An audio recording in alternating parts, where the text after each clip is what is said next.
Hello friends, welcome back to our channel Adbhut Gurukul. So yes, today we will talk about CDP के जो important one liners हैं. आपने हमेशा जितने भी पिछले एग्ज़ाम्स देखे होंगे, चाहे वो CTET आप ले लीजिए, UP TET, MP TET, super TET, जितने भी टेट के एग्ज़ाम्स हैं, हमेशा कुछ क्वेश्चन 5 से 10 आपके क्वेश्चन ज़रूर पूछे जाते हैं कि मनोवैज्ञानिक के जनक कौन थे या फिर ये किसने इंट्रोड्यूस किया था और ये शब्द ये लाइंस किसने बोली। तो ये काफ़ी इम्पोर्टेंट होता है और आपको जो बेसिक है जो काफ़ी इम्पोर्टेंट है वो आपको पता होने चाहिए। तो उन्हीं में से मैं कुछ आपके लिए लेकर आई हूँ जो एग्ज़ाम के पॉइंट ऑफ व्यू से काफ़ी ज़्यादा इम्पोर्टेंट है और इनमें से क्वेश्चंस आपको पेपर में ज़रूर देखने को मिलेंगे। तो चलिए शुरू करते हैं।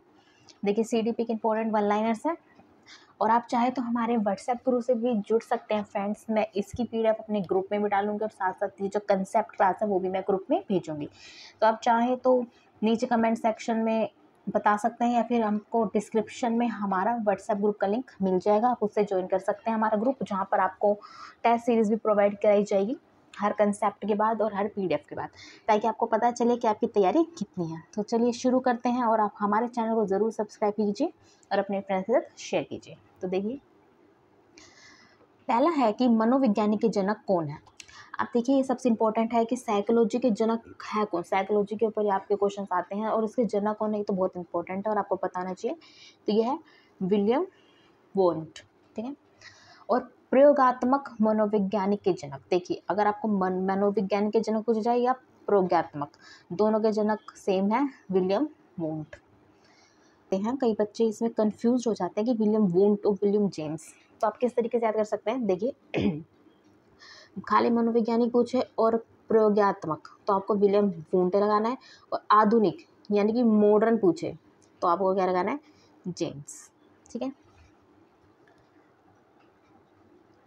शिक्षा मनोवैज्ञानिक के जनक और शिक्षा मनोवैज्ञानिक जो शिक्षा जो कि जिसके बारे में आप पढ़ रहे हो वो कौन है, थॉर्नडाइक। अब है हमारे पांचवा, मनोवैज्ञानिक की आधारशिला किस पुस्तक में रखी गई। मनोवैज्ञानिक के सिद्धांत यानी कि प्रिंसिपल ऑफ साइकोलॉजी, ठीक है। अमेरिका में प्रकाशित प्रिंसिपल ऑफ साइकोलॉजी के लेखक हैं। देखिए अमेरिका में एक प्रकाशित हुई थी प्रिंसिपल ऑफ साइकोलॉजी, जिसमें साइकोलॉजी के बारे में काफ़ी अच्छी तरीके से बताया गया था, तो उसको विलियम जेम्स ने बताया था, ठीक है। मॉडर्न और अमेरिका में प्रकाशित दोनों के विलियम जेम्स है और काफ़ी आसान है, इसको आप 2 से 3 बार पढ़ेंगे आपके दिमाग में पूरी तरीके से चला जाएगा।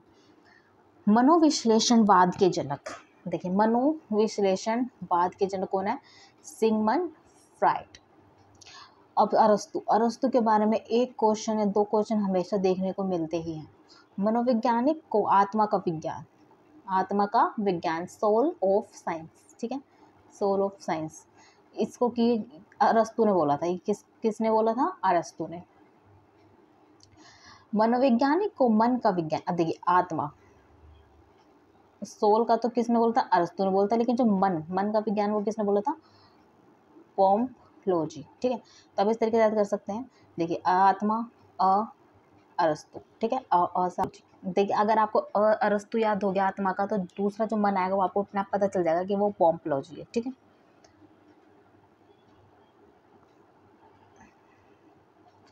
अब है शिक्षा मनोवैज्ञानिक आवश्यक है। तो देखिए शिक्षा वैज्ञानिक क्यों आवश्यक है, ये हमारे शिक्षक और अभिभावक यानी कि टीचर और पेरेंट्स दोनों के लिए क्या है, काफ़ी आवश्यक है। शिक्षा मनोविज्ञान का वर्तमान स्वरूप क्या है, वर्तमान स्वरूप क्या है, व्यापक, यानी कि पूरे जो होल वर्ल्ड है उसमें लागू होता है। मनोविज्ञान की उत्पत्ति मानी जाती है,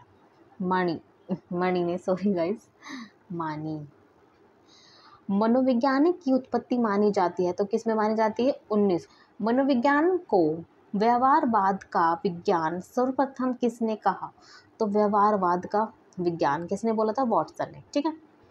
देखिए वो से व्यवहारवाद, वो से वॉटसन, इस तरीके में ट्रिक्स आगे आपके लेकर आऊँगी, लेकिन फिलहाल मैं आपको सिर्फ बेसिक समझाने के लिए वीडियो लेकर आई हूँ और ये काफ़ी ज़्यादा इंपॉर्टेंट है। इसको आप अपने नोट्स में ज़रूर लिख लीजिए या हमारे पीडीएफ्स भी आप इसको पीडीएफ्स ले सकते हैं, उसमें से पढ़िए। व्यक्तित्व भिन्नता का मुख्य आधार क्या है। देखिए व्यक्तित्व भिन्नता बेसिकली क्यों होती है, वंशानुक्रम से या पर्यावरण से, आपके एनवायरनमेंट और हेरिडिटी। व्यक्तित्व,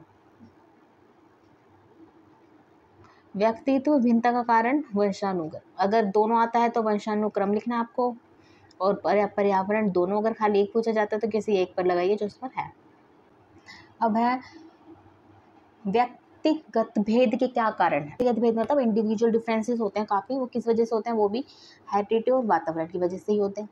व्यक्तिगत भेद का क्या कारण नहीं है, देखिए जनसंख्या वृद्धि, ये वाला क्वेश्चन हमेशा आपके में पूछा जाता है कि एक में लिख देंगे जैसे कि हेरिडिटी यानी कि वंशानुक्रम, फिर दूसरे में लिख देंगे एनवायरनमेंट, तीसरे में भी कुछ और लिख देंगे, और चौथे में आपका आता है जनसंख्या वृद्धि। तो आपको पता ही है कि कोई भी चीज़ जनसंख्या आप कितनी वृद्धि हो रही है उससे किसी भी पर्सन का या इंडिविजुअल डिफरेंस का कोई लेना देना नहीं होता। असामान्य व्यक्तित्व वाले बालक होते हैं, असामान्य व्यक्तित्व वाले हमेशा यानी प्रतिभाशाली, असामान्य व्यक्तित्व वाले बालक हमेशा प्रतिभाशाली होते हैं। भय अनेक बालकों की झूठी बातों का मूल कारण होता है, ठीक है। यानी कि जो बच्चे होते हैं वो झूठ हमेशा किसकी वजह से बोलते हैं, डर की वजह से, ठीक। तो एग्जाम में भी पूछा जा सकता है कि बालकों की झूठी बातों का मूल कारण क्या होता है, तो आपको कुछ पॉइंट्स दे देंगे जैसे कि भय या फिर और भी 3-4, तो आपको क्या बताना है, भय यानी कि डर। तो ये वाली बात किसने बोली थी, ये स्ट्रॉन्ग का ने बोली थी ये वाली बात, कि जो बच्चे होते हैं वो झूठ हमेशा किसी डर की वजह से बोलते हैं। प्रतिभाशाली बालकों की बुद्धि लब्धि होती है। अब देखिए जो प्रतिभाशाली बच्चे होते हैं उसकी बुद्धि लब्धि हमेशा 130 से ज़्यादा होती है, ठीक है। पिछड़े बालक वे हैं जो किसी बात को बार बार समझाने पर भी नहीं समझते। तो आपको पोस्ट क्वेश्चन पूछा जा सकता है कि पिछड़े बालक कौन से होते हैं, 4 ऑप्शन। तो ऐसे बच्चे जो बार बार आप समझाएंगे फिर भी वो नहीं समझ पाते तो उसको क्या बोलते हैं, पिछड़े बच्चे, ठीक है। बाल अपराध के मुख्य कारण क्या है, देखिए बाल अपराध क्यों होता है, ये हमेशा आनुवांशिक कारण भी आपका आ जाता है। कई बार आपने देखा होगा कि अगर जो कि आप किसी के भी जो चोर होते हैं या कुछ भी ऐसे क्राइम्स में जो लिप्त होते हैं, तो उसमें काफ़ी लोग ऐसे भी होते हैं जिनका काफ़ी समय से ये काम चल रहे होते हैं उनके परिवार में, तो इसका कारण भी होता है। शारीरिक कारण भी हो सकता है और मनोवैज्ञानिक कारण भी होता है। मनोवैज्ञानिक ऐसे कि कई बच्चे काफ़ी चीज़ों से इन्फ्लुएंस हो जाते हैं, यानी कि क्राइम हो गया, मतलब इसमें वो काफ़ी उनके सामने ऐसी चीज़ें काफ़ी आते हैं और वो इसमें अपने आप को काफ़ी अलग, मतलब बिल्कुल जुड़ा हुआ महसूस करने लगते हैं, तो वो क्या करते हैं, इन कामों में लिप्त हो जाते हैं, ठीक है। और शारीरिक कारण भी कई बार ऐसे हो जाते हैं, जैसे आपने देखा होगा काफ़ी सारे बच्चे या कुछ भी हो, अगर वो किसी तरह से उनमें कोई भी शारीरिक दोष है और लोग उनका उपहास उड़ाते हैं, तो वो क्या करते हैं, वो भी उस वजह से भी जब काफ़ी ज़्यादा उपहास का सामना करने पर भी कई लोग क्या होते हैं, बाल अपराध के शिकार हो जाते हैं। अब देखिए व्यक्तित्व अंतर के मनोवैज्ञानिक के जनक, ये थोड़ा यहाँ पर टाइपिंग मिस्टेक हो गई है, तो इसके मनोवैज्ञानिक के जनक कौन है जो व्यक्तित्व अंतर बताता है, तो इसके जनक हैं सर फ्रांसिस गाल्टन। मनोवैज्ञानिक के व्यवहारवादी संप्रदाय के जनक वॉटसन। मनोविज्ञान के विश्लेषणवाद संप्रदाय के जनक, अब विश्लेषणवाद संप्रदाय आ जाए तो सिगमंड फ्रॉइड। थॉर्नडाइक ने बोला कि अधिगम क्या है, उद्दीपन अनुक्रिया है, सिद्धांत प्रयत्न और एवं भूल। तो बस आज की मैं 25 आपके लिए लेकर आई हूँ जो काफ़ी ज़्यादा इंपॉर्टेंट है और इसमें से काफ़ी क्वेश्चंस आपको अपने आने वाले टेट के एग्जाम्स में देखने को ज़रूर मिलेंगे। तो मिलते हैं हमारी नेक्स्ट वीडियो में, तब तक के लिए पढ़िए और आगे बढ़िए, और हाँ हमारे चैनल को ज़रूर सब्सक्राइब कीजिए और बेल बटन को ऑन कर लीजिए ताकि आने वाली अच्छी अच्छी वीडियोज़ की नोटिफिकेशन आपको तुरंत मिल जाए। तो thank you for watching and join us on WhatsApp group 2, सो वो भी आपके लिए काफ़ी हेल्पफुल होगा। तो थैंक यू फ्रेंड्स।